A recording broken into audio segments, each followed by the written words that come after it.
So the energy markets have been lacking energy lately, specifically natural gas. Between trade skirmishes on multiple fronts, softening economic data, and obviously oversupply issues, we've seen the energy market push back on their heels. Ironically, despite a sharp recovery in stocks, the energy markets have failed to follow. This is a little unusual because if you look at the correlation between crude oil and the S&P and crude oil and even natural gas lately, there's generally a positive correlation. We just haven't really seen that materialize yet. But we do suspect that the energy markets will eventually come around. But today our focus is going to be on the natural gas market. Before I go any further, I just want to make sure that everyone understands there's a substantial risk of loss in trading futures and options. Trading is not suitable for everybody. In fact, maybe it's not suitable for the majority of people.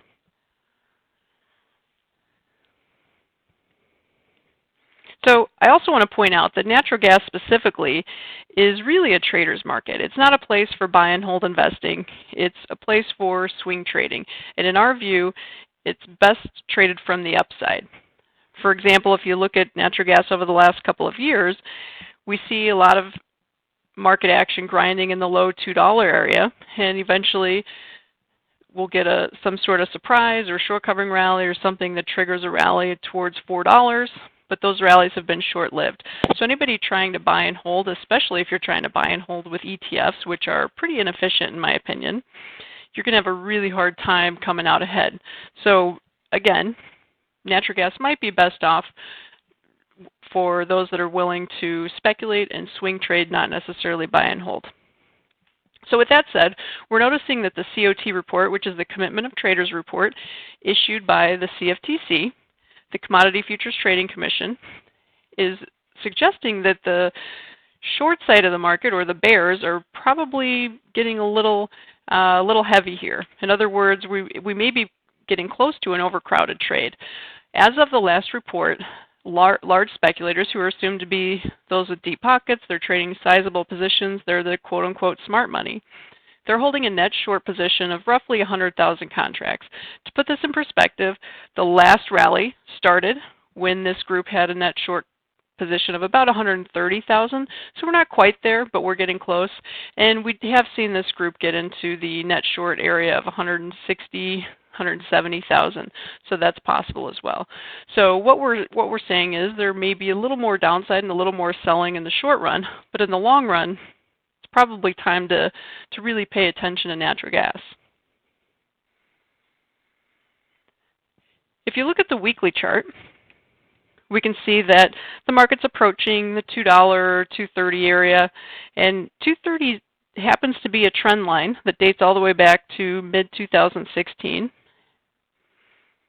Obviously, technical analysis is a bit of an art, not a science, so trend lines are guesstimates, we're not looking for exact figures here. A lot of people like to point out if a market breaks, like let's say supports at 230, if the market goes to 229, everybody just assumes that's a breakdown, and that's not true. In fact, we could go to 220 real quick on stop running and that sort of thing and close above 230, and I wouldn't even consider that a breakdown.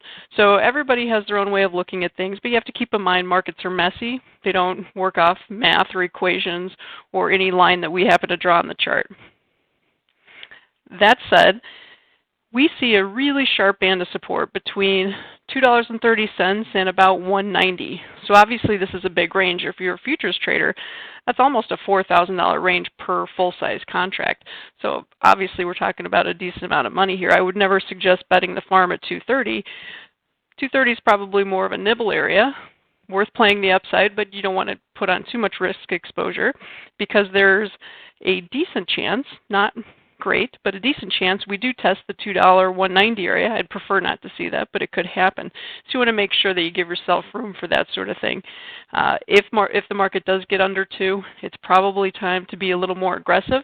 But keep in mind, we did see the market print in the 170 to I think we even saw 160 on the front month a couple of years ago. So natural gas is known as the widowmaker for a good reason.